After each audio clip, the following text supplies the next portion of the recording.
Do it, you coward. Yeah. Picture, if you will, Stellaris, set in the glistening golden sands of Frank Herbert's seminal masterwork, Dune. But first, a message from our sponsor.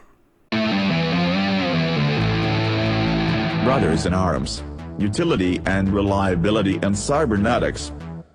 My Fremen brothers and sisters, welcome to Dune Spice Wars. So Dune Spice Wars just released into early access last week, and I did receive a key from the developers so I could check it out. This plays very, very similar to Stellaris, but think a pared down Stellaris. Obviously, Stellaris has been out for many, many years. It's got heaps of expansions. This is just coming to early access. But even so, I kind of suspect that this isn't going to get to like the size and scope of Stellaris. In some ways, it's a little bit relaxing. It can get pretty severe, but you know, it does give me that relaxing vibe early on. But yeah, if you're into Stellaris, if you're familiar with it, and you really love Dune, I think this is an easy recommend straight off the bat, no hesitation. So there are a couple of issues, nothing too big though. I did come across one like borderline game-breaking bug, but I was able to get around it, and we'll talk about that in a hot second. But essentially, the gameplay is you start off with your unique capital, and you scout out other territories. Territories will have different resource bonuses and different features that you can exploit or you will have to deal with. For example, over here we've got a rare element, which is interesting. It's not really something that you mine specifically, but this rare element will allow you to place down a specific building that will get you more money, more Solari, like credits essentially. Whereas over here, this is very straightforward. It's just a spice deposit, and you will use spice to turn into money, but also you were required to give spice to the Empire in the form of a spice tax, which increases, and you've actually got, how much time do they give you? We've got 8 days remaining until the spice tax is due, and I should have enough to pay it, so we'll be fine. So yeah, there's the thing there where you have to keep spice production up, or there's going to be negative consequences if you don't pay your tax. So the way it works is, if a sector has a village like this, you can take over that village and you can build in that sector. All right, that's the long and the short of it. It gets a little bit trickier when it comes to resources. And one last thing, I want to talk about military. It's very, very simple, in the same way that Stellaris's combat is simple, but with Stellaris, of course, you can build ships. In Dune, you don't have that. So you have like set units. We've got troopers, gunners, vanguard. It's all the stuff you would expect, you know, from this sort of game, and they're just units will run around. No special abilities as far as I can tell. It's all passive bonuses, which suits me fine. I very much prefer a macro style game rather than a micro style game, which is why I like grand strategy games and RTSs that aren't too complex, that don't have you like hitting a bunch of buttons to micro different abilities. StarCraft, I'm looking at you. So essentially you just move your troops around the battlefield to defend and attack and all that sort of stuff. You can also move them via air transport if you have the correct building. So your starting capital will have the range for that.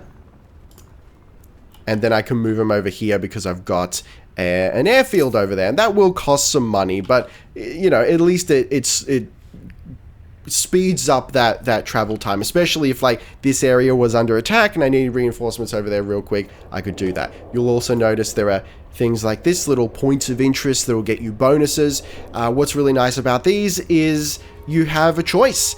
You can send, in this case, you can send an agent over here to get this specific bonus. This is a bonus of research. Or I could send an ornithopter, which is a scout vessel, over here to get money instead. And yes, we have research. We've got espionage, which is actually maybe more complex than you would expect. We've got like counterintelligence, intelligence on the specific other factions. We've got like information gathering of Arrakis, the Space Guild, the Chome Company, and the Landsraad. And there's also like covert operations that we can run here for a price. And speaking of the Landsraad, there's also a voting system. So I'm not sure how often it is. In 5 days, there's going to be another Landsraad. There's going to be a host of issues that we can vote on. And you can actually vote, like, I want to say, I want to support this or not support it. I'm going to throw this many votes at it. Maybe I've got an income of influence that I can throw in extra, like actually spend influence to try and push this bill through and that sort of thing. You can vote for different houses to have different effects. It's pretty cool. It's pretty on point for the universe. Okay, with all that said, let's jump out and do a new game. Alright, so when you start a new game, you've got a choice of one of 4 factions. Currently, we've got House Atreides, Harkonnen, we've got the Smugglers, and we've got the Fremen. I'm going to go with House Atreides. Going to be a bit vanilla here, but they're fun. Everyone's got their own little thing. Let me run back here for a second. So House Atreides can annex, essentially conquer villages peacefully without needing troops, which is fantastic. I actually really, really like that ability. That's why I like playing House Atreides. Harkonnen, on the other hand, can oppress the villages they already own to up the production, which is very cool. The Smugglers can install underworld headquarters, which is not something I've played around with yet at all. And the Fremen, what do the Fremen do? Military units have minus 30% daily supply drain. That's right, there's supply drain as well. Allows you to form alliances with Sietch outside of your territory. May use thumpers for worm riding. Man, that's right. There's Sietches as well. Sietch? I don't know what the plural is on that. But look, if you've read the book or seen the movie, you know a Sietch is like a Fremen hideout, essentially. A Fremen community, hidden little village. There's some cool stuff going on here. I mean, there's more bonuses than just that. But let's go with House Atreides for now. Okay, so then you got to pick 2 of 4 possible counselors. In this case, we've got Lady Jessica, we've got Duncan Idaho, we've got Thufir Hawat, and we've got Gurney Halleck. You know, all your favorites. And they're all going to allow us to do different things. And in some cases, these things are really quite significant. Some of the Harkonnen advisors will actually get you access to whole new units.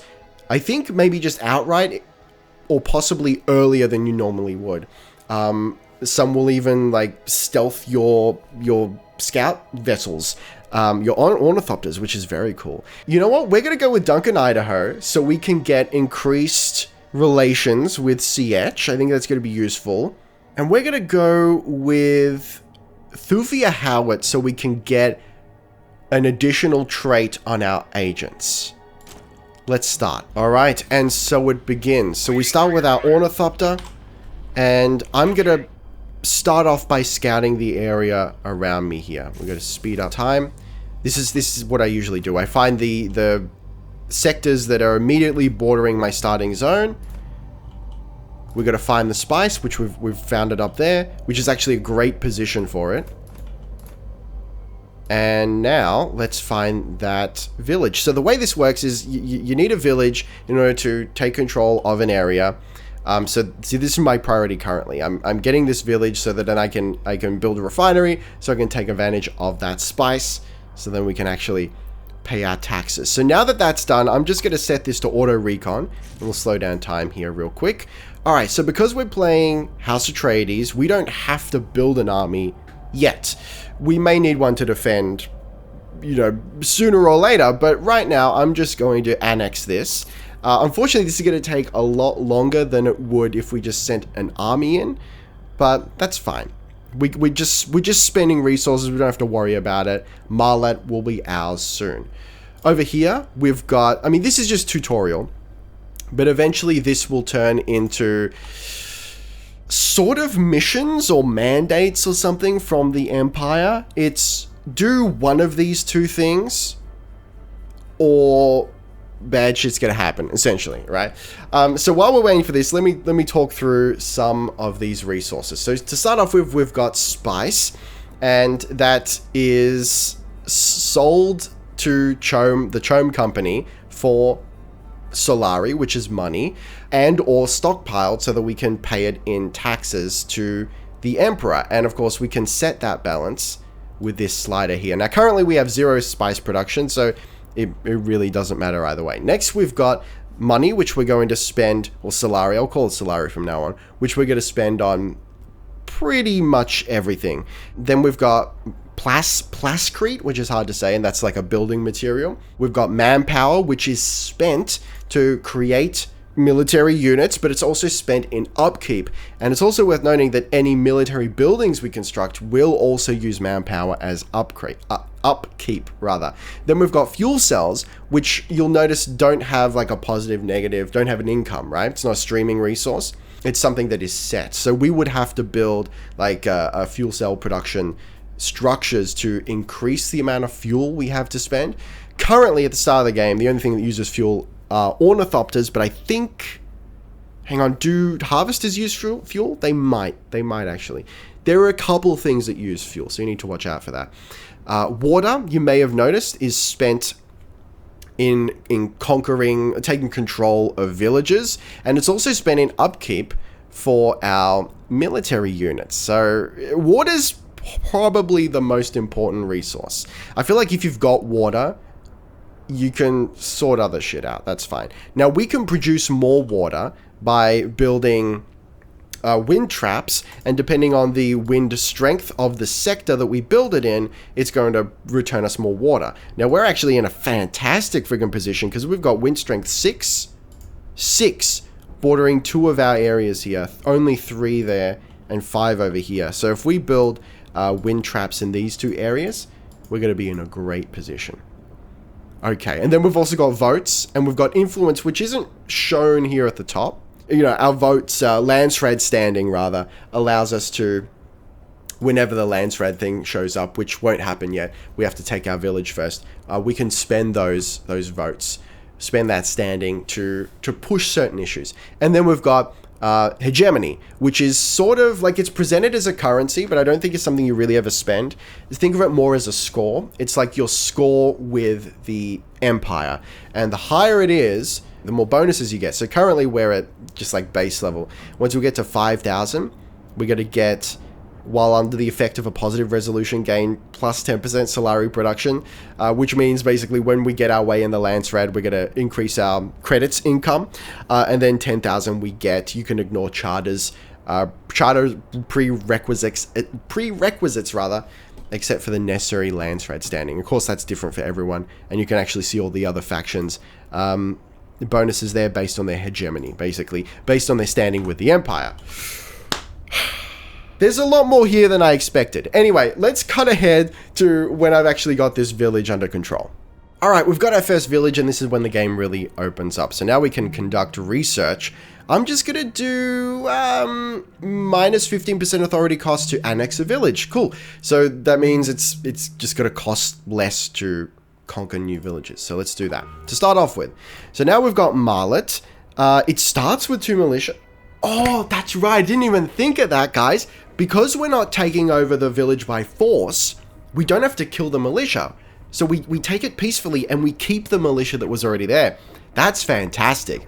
That makes House Atreides very powerful. Anyway, let's build a building. So we've got 2 building slots to start off with, and then you have to spend plascrete to open more slots. It's fine, it's not too big of a deal. So the first thing we're going to build is a refinery for spice. So this is going to have an upkeep of 4 Solari, which is your credits, and 14 plascrete, which is actually most of our plascrete income. So it's going to cost 400 plascrete and 4 fuel. There we go. There's another use for fuel. All right, so the way this works is, as you can see, this hard area here, the rocky area, is where we can build. We can't build anywhere else, and we can't build, of course, in other sectors. So I'm just going to put this out there. It doesn't really matter where you put it, really. There's only one building where it sort of matters, and that's the rocket tower. What is going on here? We've got a raid coming in. Okay, I'm going to pause real quick. I'm going to see if we can build a trooper unit to help out with that. We do have our militia, luckily, so we should be fine, but I just want to I want to build some military anyway, so I can show you how that works as well. So our refinery is currently building. That will automatically drop down a harvester, which we can then send out to collect spice. Here we go. All right, this is combat. Combat is very, very simplistic. And this is going to lead us into one of the issues I've come across. Zooming in on combat tends to cause some stutters. It's not a huge issue. It's just something I've noticed. It's fairly consistent. Furthermore, on the subject of building, my very first game, I thought I was doing something wrong. I couldn't build my refinery. I was following the tutorial over here, and it just wasn't progressing. And that's because, for whatever reason, my starting like spice sector just didn't spawn any buildable area. And I didn't realize that until I started a new game and I saw, oh shit, I can actually build now. So there was that issue. It's also worth noting I've started several games now. I want to say maybe 10 in total, trying out the other factions and whatnot. And that hasn't happened again. Something else with map generation, I'm not sure if you're meant to always start with a sector bordering your city that has spice in it, but sometimes I don't. And that's annoying. In that case, I'll just restart the game. I'll start a new game, right? Because I want that spice really close to my starting city. Last thing I want to say is the tutorial is present, but not amazing. On the bright side, the tooltips are great. You really do need to read. You need to read everything. If you come across something that you're like Chrome shares, what in the world? You just got to go looking and you got to read. The tutorial doesn't like slap you in the face with exactly what to do. For better or worse. Anyway, let's get back into here. So now we've got our harvester. I'm going to set it to auto recall. So when the worms come, it's going to get pulled out automatically. I don't have to micromanage it. Naturally, the benefit of not auto recalling is you can observe it and like go down to the wire and go like, just give me a little more spice, and then right before the worm comes, pull it out so that it's safe. You can do that if you want, which is really cool. I like the option to automate or to go manual if you want. So now that I've got a troop here, I can move them around and take villages by force if I want, or use it in defense. Now you'll notice over here we've got an orange bar underneath the health. That is the supply of this particular unit. Now, when you go into the desert, into a hostile environment, your supply will be used. So if I go into... Will it be used just outside my territory? It might. It is. So when you exit your territory, it's like an attrition tax or something. So when that gets depleted, when the supply is depleted, the health will start to go down. So I need to return to my territory so that I can replenish my supplies, which might happen. No, it just goes up when you're back into in your territory. Cool. So you replenish your supplies and you're good to go. Okay, so let's send these boys out to recapture this ornithopter. As you can see, crashed ornithopter. We can send in an agent to deal with this, or we can send in a military unit and we'll actually get the ornithopter back, which is pretty cool. We can scrap it if we want, or we can use it. At this point in the game, I will use it. Usually I will have already built a second ornithopter, so this would be my third, but there you go. Okay, so we've got agents that we can use in counterintelligence. We can send them to collect intel on the specific other factions, or we can send them to... I think I think this is sort of like relations is how we reason it. Essentially level up our knowledge and relations with Arrakis, the Spacing Guild, the Chrome Company, the Landsraad, right? And then on this side, we've got our missions. Man, it's a whole thing. Anyway, I'm just going to send Amina over here, over to Arrakis. She's got an extra trait. So she's charismatic. Influence global production is increased by 1% per infiltration level. Anyway, this agent produces 20% more intel, which is pretty cool. Anyway, we're just going to send her over there. We'll level up Arrakis. And now we've got our first Landsraad. Alright, so this is the voting system. We've got 3 things that are trying to be passed here. First, gear regulations. Minus 30% unit power. So it's gonna drop the damage, essentially, of all units across the board. So maybe we don't want that because we're preparing for attack, or maybe our opponents have a stronger military than us, so we do want this. Currently, I don't mind it. I'm happy to let that one pass through, so I'm going to support that. Then we've got infrastructure control. Minus 50% building construction costs. This is something I would like, so I'm going to vote for myself. The elected faction gains, right? So if I'm voting for House Atreides and we get through, that means that we will get that benefit. And then finally, Imperial propaganda, plus 30% authority production. Again, whoever gets in, whoever is voted in here will receive this. So of course I'm going to vote House Atreides because I would love more authority, thanks. All right, so I have, I think 100 lance red standing to spend. Let's test that. And then when it goes into the blue, it means we're spending influence on top of that. And influence is a resource that we have to like regain. So currently our influence income is at +3.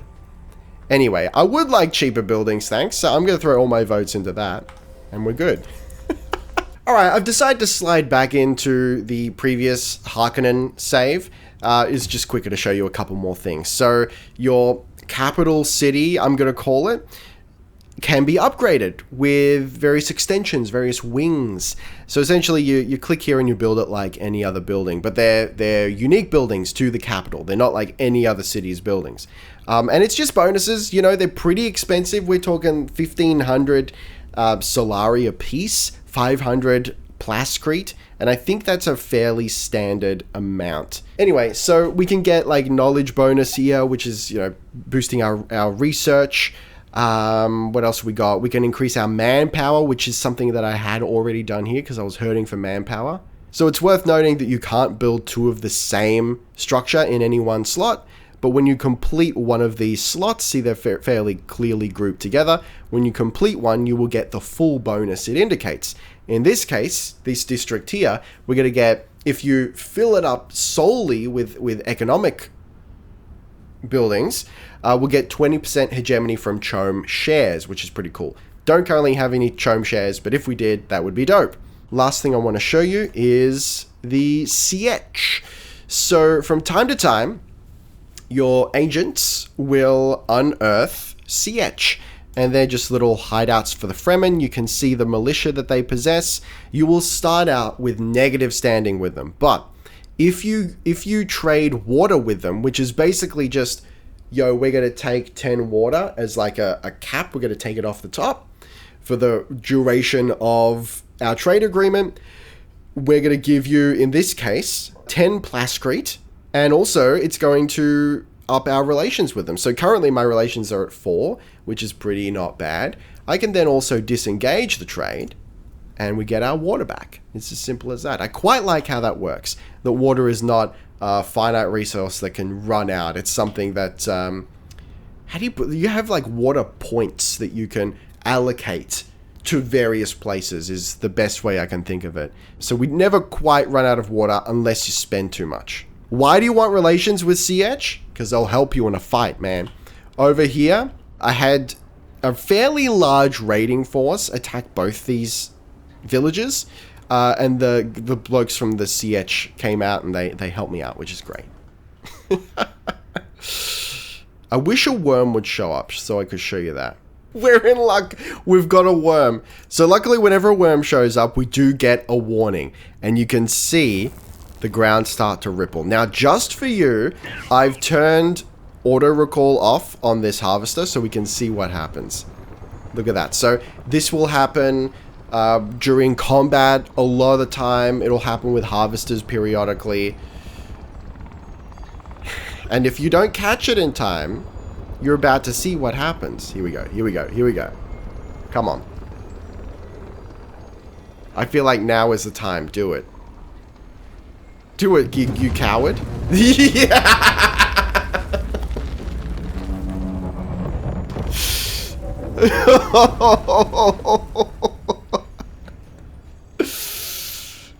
There goes the harvester. So then can we build a new harvester? Surely we can. Oh, up here? There it is. Okay. So maybe it gets rebuilt automatically. Okay, that's pretty good. That's pretty good. So it just slows us down. So worms really aren't a huge deal here. I know the Fremen can ride them. I haven't done that yet. But other than that, they're not a huge threat. They're just something you need to look out for. Which I feel is fairly accurate to the source material, because I never really felt like the worms were like the big enemy. They were just a natural hazard. They were a force of nature that was part of living on Arrakis. Anyway, guys, that is Dune Spice Wars. As a huge fan of Dune, huge, and a huge fan of Stellaris and Stellaris-like games, I think this is in a great state. I'm going to be keeping an eye on this as it moves through early access with great interest, and I'm really excited to see what they do to it. I know that they're going to add multiplayer. That's apparently the lion's share of what they're working on through early access. And hopefully they add, certainly... Oh, we've lost another one! I'm sure they got to polish a bit more, and hopefully they add a few more features, and that fifth faction they're talking about, which I find really intriguing. Anyway, there'll be a link to the Steam page in the description. Go ahead and wishlist that if you want to keep an eye on this. But for the moment, thank you very much for watching. Be excellent to each other, and I'll see you next time. Ricky Summer, out.